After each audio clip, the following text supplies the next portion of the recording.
ઓય સાંભળ, આ લાઈનો ફક્ત તારા માટે. ઉતાવળો છું બહુ પણ તારી રાહ જોવી ગમશે. જિદ્દી છું બહુ પણ તારી વાત માનવી ગમશે. બેદરકાર છું બહુ પણ તારી સંભાળ રાખવી ગમશે. ટેવાયેલો છું એકાંતમાં રહેવાને પણ તારો સાથ હશે તો ગમશે. દૂર છું બહુ મારા સપનાઓથી પણ તારા સપનાઓ પૂરા કરવાનું ગમશે. તમે જે વ્યક્તિને કોલ કરો છો તે બીજા કોઈ કોલ પર વ્યસ્ત છે. અમે સમજી ગયા પ્રેમની રીત મારાયા. અરે ભાઈ, તારું તો સાવ નસીબ જ ખરાબ છે નહીં? કેમ? તું જેને પણ પ્રેમ કરે છે એ કોઈ ટકતું જ નથી નહીં? અરે વાલા, મારું નસીબ ખરાબ નથી, પણ રામ જાણે હું જેને પણ પ્રેમ કરું છું ને એ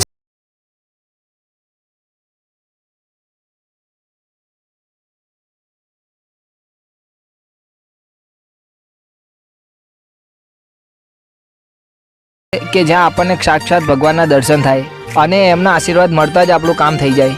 ના ભાઈ ના, મેં આજ સુધી કોઈ એવું ધામ નથી જોયું કે જ્યાં આપણને સાક્ષાત ભગવાનના દર્શન થાય. પણ હા, હું માનું છું ત્યાં સુધી છે ને આપણું ઘર એક ધામ જ છે અને આપણા ઘરમાં બેઠેલા આપણા મા બાપ એ જ આપણા સાક્ષાત ભગવાન છે. અને એવું ક્યારેય આજ સુધી થયું છે કે એમને આપણને આશીર્વાદ આપ્યા હોય અને આપણું કામ ના થયું હોય?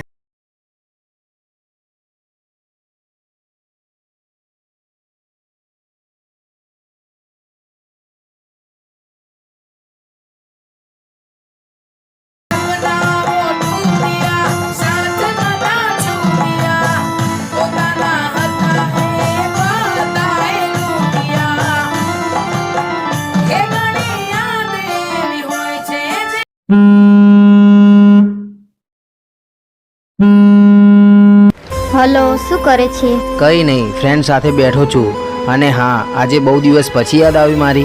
કંઈ નહીં યાર, આજે મને તારી કમી બહુ જ મહેસૂસ થતી હતી એટલે. સારું સારું, કંઈ વાંધો નહીં. બોલ, બીજું કેવું ચાલે છે? હલો, કોક આવે છે, હું તને પછી કોલ કરીશ હો. બાય. ભાઈ, એના તો લગ્ન થઈ ગયા છે ને, તો હવે એ તને કેમ યાદ કરે છે? અરે વાલા, દિલમાં મોહબ્બત હંમેશા એવી હોવી જોઈએ કે એ હાસિલ ભલે બીજાની થાય પણ એને જિંદગીભર કમી આપણી હોવી જોઈએ. તે ભાઈ, એનો પતિ શું એને પ્રેમ નહીં કરતો હોય? કરતો હશે પણ મારા જેટલો નહીં. મારા જેટલો